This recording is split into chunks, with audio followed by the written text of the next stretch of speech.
മുതിർന്ന Hamas commander റായിദ് സഅദിനെ കൊലപ്പെടുത്തിയ Israel നടപടിയെ വിമർശിച്ച അമേരിക്ക. വെടിനിർത്തൽ കരാർ ലംഘനം തുടരുന്നത് US പ്രസിഡന്റ് ഡൊണാൾഡ് ട്രംപിന്റെ പശ്ചിമേഷ്യൻ സമാധാന പദ്ധതിക്ക് തിരിച്ചടിയാകുമെന്ന് അമേരിക്ക ഇസ്രായേലിനെ അറിയിച്ചതായി US മാധ്യമങ്ങൾ റിപ്പോർട്ട് ചെയ്തു. ഇസ്രായേലിന്റെ വെടിനിർത്തൽ ലംഘനം ഗസ സമാധാന പദ്ധതിക്ക് ഭീഷണിയാണെന്ന് ഹമാസും മുന്നറിയിപ്പ് നൽകി. അതിനിടെ പ്രകൃതിക്ഷോഭം മൂലം കടുത്ത ദുരിതത്തിലായ ഗസ നിവാസികൾക്ക് ഇനിയും സഹായം അനുവദിക്കാൻ ഇസ്രായേൽ തയ്യാറായിട്ടില്ല. ശക്തി സംഭരിക്കാനുള്ള ഹമാസിന്റെ ഒരു നീക്കവും അനുവദിക്കില്ലെന്ന് ഇസ്രായേലിന്റെ മുന്നറിയിപ്പ്. MC നാസർ വിവരങ്ങൾ നൽകും. MC, ഹമാസ് നേതാവിന്റെ കൊലപാതകത്തിൽ എത്ര ശക്തമായ പ്രതിഷേധമാണ് അമേരിക്ക ഇസ്രായേലിനെ തന്നെ നേരിട്ട് അറിയിച്ചിട്ടുള്ളത്? വളരെ ശക്തമായിട്ടുള്ള പ്രതികരണം അമേരിക്ക ഇസ്രായേൽ നേതൃത്വത്തെ, ഇസ്രായേൽ പ്രധാനമന്ത്രി നെതന്യാഹു, അതോടൊപ്പം തന്നെ പ്രതിരോധ മന്ത്രി ഇസ്രായേൽ കാറ്റ്സ്, സൈനിക മേധാവി എന്നിവരെ ഔദ്യോഗികമായി തന്നെ അറിയിച്ചു എന്നാണ് അമേരിക്കൻ മാധ്യമങ്ങൾ റിപ്പോർട്ട് ചെയ്യുന്നത്. ആക്സിസ് ഉൾപ്പെടെയുള്ള വാർത്താ മാധ്യമങ്ങളാണ് ഇത് സംബന്ധിച്ച് ഔദ്യോഗികമായിട്ടുള്ള വിവരം പുറത്തുവിട്ടിരിക്കുന്നത്. ചില ഇസ്രായേൽ മാധ്യമങ്ങളും അമേരിക്കയുടെ എതിർപ്പ് ഇക്കാര്യത്തിൽ ഇസ്രായേലിനെ ഔദ്യോഗികമായിട്ട് അറിയിച്ചതായിട്ടുള്ള റിപ്പോർട്ടുകൾ പുറത്തുവരുന്നുണ്ട്. കാരണം ഈ മാസം 29-ന് വൈറ്റ് ഹൗസിൽ ഇസ്രായേൽ പ്രധാനമന്ത്രി ബെന്യാമിൻ നെതന്യാഹുവുമായിട്ട് അമേരിക്കൻ പ്രസിഡന്റ് ഡൊണാൾഡ് ട്രംപ് നിർണായകമായിട്ടുള്ള ഒരു കൂടിക്കാഴ്ച നടത്താൻ തീരുമാനിച്ചിരിക്കുകയാണ്. അതിൻ്റെ ഏറ്റവും പ്രധാനപ്പെട്ട അജണ്ട തന്നെയും 2 മാസത്തിലധികമായി തുടരുന്ന ഈ വെടിനിർത്തലിൻ്റെ ഒരു തുടർച്ച രൂപപ്പെടുത്തുക എന്ന ലക്ഷ്യത്തോടുകൂടി വെടിനിർത്തലിൻ്റെ 2ാം ഘട്ട ചർച്ചയുമായി ബന്ധപ്പെട്ട പ്രാരംഭ നടപടികൾ മുന്നോട്ട് നീക്കാനാണ് ഈ വൈറ്റ് ഹൗസിലെ നിർണായക ചർച്ച വെച്ചിരിക്കുന്നത്. അതുമായി ബന്ധപ്പെട്ട് മധ്യസ്ഥ രാജ്യങ്ങളും അതോടൊപ്പം തന്നെ യൂറോപ്യൻ രാജ്യങ്ങളുമൊക്കെയായി അമേരിക്കയും മധ്യസ്ഥ രാജ്യങ്ങളും തിരക്കിട്ട ചർച്ചകൾ തുടരുന്ന ഒരു ഘട്ടത്തിലാണ് ഹമാസിന്റെ ഒരു മുതിർന്ന നേതാവിനെ തന്നെ ഒക്ടോബർ 10-ന് നിലവിൽ വന്ന ഈ വെടിനിർത്തൽ കരാർ നിലനിൽക്കെ തന്നെ ആക്രമണം നടത്തുകയും അദ്ദേഹത്തെ കൊലപ്പെടുത്തുകയും ചെയ്തിരിക്കുന്നത്. റായിദ് സഅദിയുടെ കൊല നടന്നിരിക്കുന്നത് കഴിഞ്ഞ ശനിയാഴ്ചയാണ്. ഗസ സിറ്റിയിൽ അദ്ദേഹവും 5 പേരും സഞ്ചരിച്ചിരുന്ന കാറിന് നേർക്ക് ഡ്രോൺ ആക്രമണം നടത്തിയാണ് ഈ ഒരു ഓപ്പറേഷൻ ഇസ്രായേൽ നടത്തിയത്.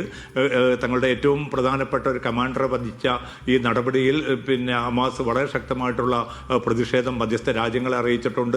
തുർക്കി, ഈജിപ്ത്, ഖത്തർ എന്നീ രാജ്യങ്ങളെയാണ് ഹമാസ് ഇക്കാര്യം അറിയിച്ചിരിക്കുന്നത്. കാരണം പിന്നിട്ട 2 മാസത്തിലധികം നീണ്ടിരിക്കുന്ന ഈ വെടിനിർത്തൽ കരാർ 800-ലധികം തവണയാണ് ഇസ്രായേൽ ലംഘിച്ചിരിക്കുന്നത്. അതിൻ്റെ ഭാഗമായിട്ട് 400-ലധികം പേർ ഗസയിൽ കൊല്ലപ്പെടുകയുണ്ടായി, 1000-ലേറെ പേർക്ക് പരിക്കേൽക്കുകയുണ്ടായി. അതുമാത്രമല്ല, ഗസയിൽ ഈ ഒരു വെടിനിർത്തലിലൂടെ ലക്ഷ്യം വെച്ച പലതും ഇനിയും നടപ്പാക്കാനോ അതിനുള്ള അനുമതി നൽകാനോ ഇസ്രായേൽ നേതൃത്വം തയ്യാറായിട്ടില്ല.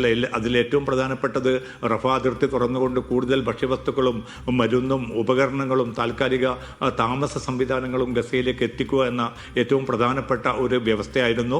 ആ വ്യവസ്ഥ ഇതുവരെ പാലിക്കാൻ ഇസ്രായേൽ നേതൃത്വം തയ്യാറായിട്ടില്ല. വളരെ പ്രതികൂലമായിട്ടുള്ള പ്രകൃതിക്ഷോഭം ഒരു ഭാഗത്ത്, 2 കൊല്ലത്തിലധികം നീണ്ട ഏറ്റവും നിഷ്ഠുരമായിട്ടുള്ള വംശഹത്യാ പദ്ധതി മറുഭാഗത്ത്. ഇതിനിടയിൽപ്പെട്ട് ലക്ഷക്കണക്കിന് മനുഷ്യർ അതിസങ്കടകരമായിട്ടുള്ള ദുരിതപൂർണമായിട്ടുള്ള ഒരു അവസ്ഥയിൽ തങ്ങുന്ന ഘട്ടത്തിലും അന്തർദേശീയ സമൂഹം ഒരുമിച്ച് ആവശ്യപ്പെട്ടിട്ടും ഈ സഹായ വസ്തുക്കൾ എത്തിക്കാനുള്ള ഒരു നീക്കം പോലും ഇസ്രായേലിന്റെ ഭാഗത്തുനിന്ന് ഉണ്ടാകുന്നില്ല. ഇക്കാര്യത്തിലും അമേരിക്കയെ മധ്യസ്ഥ രാജ്യങ്ങൾ തങ്ങളുടെ ഉത്കണ്ഠ അറിയിച്ചിട്ടുണ്ട്. എന്തായാലും അമേരിക്ക തങ്ങളുടെ എതിർപ്പ് പ്രകടിപ്പിച്ചതിനോട് ഇസ്രായേലിന്റെ ഭാഗത്തുനിന്നുള്ള പ്രതികരണം വന്നിട്ടില്ല. പക്ഷേ ഇസ്രായേൽ പ്രതിരോധ മന്ത്രി വ്യക്തമാക്കുന്നത് ഇനിയും ഇത്തരം ആക്രമണങ്ങൾ നടത്തും. കാരണം അത് തങ്ങളുടെ സുരക്ഷയുമായി ബന്ധപ്പെട്ട വിഷയമാണ്.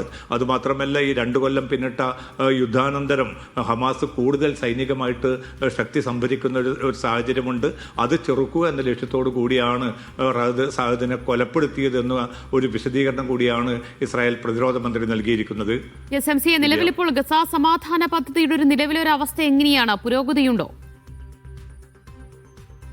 തീർച്ചയായിട്ടും പുരോഗതി ഉണ്ട് എന്ന് തന്നെയാണ് മധ്യസ്ഥ രാജ്യങ്ങൾ വ്യക്തമാക്കുന്നത്. കാരണം ഇത്രയും വലിയ തിരിച്ചടികളും പ്രതികൂലമായിട്ടുള്ള പല സാഹചര്യങ്ങളും നിലനിൽക്കുന്നുണ്ട്. ഹമാസ് പോലും വളരെ ശക്തമായിട്ടുള്ള ചില നിലപാടുകളിലേക്ക് പോകുന്നുണ്ട്. അതിൽ ഏറ്റവും പ്രധാനപ്പെട്ടത് തങ്ങൾ നിരായുധീകരണം ഇതിനെ തത്വത്തിൽ നേരത്തെ അംഗീകരിച്ചിരുന്നു. പക്ഷേ നിലവിലുള്ള ഒരു സാഹചര്യത്തിൽ നിരന്തരമായിട്ട് ഈ ആക്രമണം തുടരുകയും ഫലസ്തീൻ താല്പര്യങ്ങളെ ഹനിക്കുന്ന രീതിയിലുള്ള ഒരു നീക്കവുമായിട്ട് ഇസ്രായേൽ മുന്നോട്ട് പോവുകയാണെങ്കിൽ അക്കാര്യത്തിലും തങ്ങൾ പുനരാലോചന നടത്തും, തങ്ങളുടെ തങ്ങളുടെ ആയുധങ്ങൾ അത്ര എളുപ്പത്തിൽ കൈമാറുന്ന ഒരു പ്രശ്നം ഉദിക്കുന്നില്ല എന്ന അർത്ഥത്തിൽ മധ്യസ്ഥ രാജ്യങ്ങളെ ഹമാസ് തന്നെ ഔദ്യോഗികമായിട്ട് ഇക്കാര്യം അറിയിച്ചിട്ടുണ്ട്. തങ്ങളുടെ ആയുധങ്ങൾ കൈമാറുന്നത് ഫലസ്തീൻ്റേതായിട്ടുള്ള അല്ലെങ്കിൽ ഫലസ്തീൻ സ്വതന്ത്ര ഒരു രാഷ്ട്ര രൂപവൽക്കരണം വരുന്നതോടുകൂടി അതിൻ്റെ ഔദ്യോഗികമായിട്ടുള്ള ഒരു സൈന്യത്തിന് മാത്രമായിരിക്കും ആയുധങ്ങൾ കൈമാറുക. അതല്ലാതെയുള്ള നിരായുധീകരണം എന്നതിനോട് തൽക്കാലം യോജിക്കാൻ സാധിക്കുകയില്ല എന്ന ഒരു സന്ദേശമാണ് മധ്യസ്ഥ രാജ്യങ്ങൾക്ക് ഹമാസ് നൽകിയതെന്നാണ് വാർത്താ മാധ്യമങ്ങൾ റിപ്പോർട്ട് ചെയ്യുന്നത്. അങ്ങനെയാണെങ്കിൽ ഈ ഒരു മാനദണ്ഡം വെച്ചുകൊണ്ട് തന്നെ ഇനിയുള്ള തുടർ ചർച്ചകൾ തങ്ങൾക്ക് മുന്നോട്ട് പോകാൻ താല്പര്യമില്ലെന്നൊരു നിലപാട് ഇസ്രായേലും കൈക്കൊള്ളുന്നതായിട്ടുള്ള റിപ്പോർട്ടുകൾ പുറത്തു വരുന്നുണ്ട്. എന്തായാലും അമേരിക്കയുടെ പശ്ചിമേഷ്യൻ ദൂതൻ സ്റ്റീവ് വിറ്റ്കോഫ് വൈകാതെ തന്നെ ഇസ്രായേൽ സന്ദർശിക്കുന്നുണ്ട്.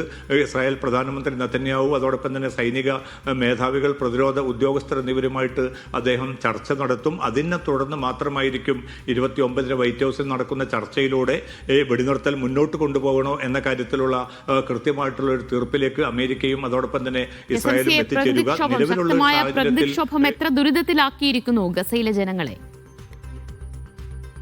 വലിയ തോതിലുള്ള ദുരിതപൂർണമായിട്ടുള്ള അവസ്ഥ തന്നെയാണ്. ഏതാണ്ട് 30,000 ടെന്റുകളാണ് പൂർണ്ണമായിട്ടും തകർന്നിരിക്കുന്നത്. കാരണം യുദ്ധം ബാക്കി നിർത്തിയ യുദ്ധത്തിന്റെ ആ ഒരു ഘട്ടത്തിൽ തകർന്നു. പിന്നെ പല കെട്ടിടങ്ങളുടെയും നിലനിൽപ്പ് തന്നെ അവതാളത്തിലായിരുന്നു. അതുകൊണ്ട് പല കെട്ടിടങ്ങളും ഈ പ്രതികൂലമായ കാലാവസ്ഥ കൂടി വന്നതോടെ അത് തകരുന്ന ഒരു സാഹചര്യം ഉണ്ടായിരിക്കുന്നു. പിന്നെയുള്ളതൊക്കെയും താൽക്കാലികമായിട്ടുണ്ടാക്കിയ ടെന്റുകളാണ്. ആ ടെന്റുകളാണ് ഇപ്പോൾ ഞാൻ നേരത്തെ സൂചിപ്പിച്ചതുപോലെ 30,000-ലധികം ടെന്റുകളാണ് ഇപ്പോൾ തകർന്നിരിക്കുന്നത്. അപ്പോൾ ഏറ്റവും ഉറപ്പുള്ള താൽക്കാലിക താമസ കേന്ദ്രങ്ങൾ ഇപ്പോൾ പോലും ലഭ്യമല്ല.